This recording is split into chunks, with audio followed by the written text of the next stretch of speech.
The border wall fight. House Speaker Nancy Pelosi says a deal which allows dreamers to stay in exchange for a wall, that, she says, is a non-starter. Come in, Nelson Balido. He's the Border and Commerce Security Council president. Nelson, it seemed to me, when I first heard that she had abandoned the dreamers. What do you say? You know, it's unfortunately that she uses them as a pawn, right?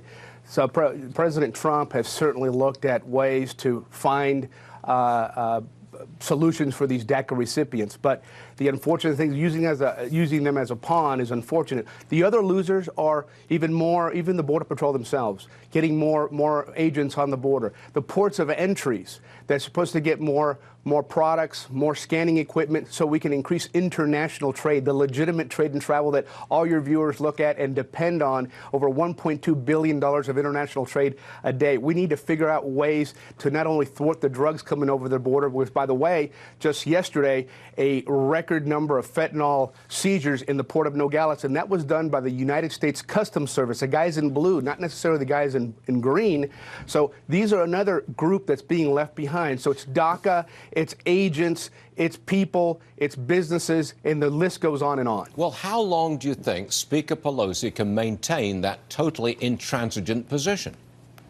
Well, you know, it's going to be very interesting. I think what's going to happen is the president's done everything he possibly can to look at a way to solve this issue. He has promised a wall. I think he's going to have a national emergency and claim a national emergency. He's going to create a wall as best as he can. Will it be legally challenged? Most likely. However, he could then goes back to his constituents and say, look, I've done everything I possibly can. But what that still does not solve is the crisis itself, is these asylum seekers that continuously, they don't care about a wall. They don't care about censors. They don't care about ports of entries. They simply cross the border, seek agents in order to get arrested, and then released in the general population to never come back to a court or hearing for their immigration.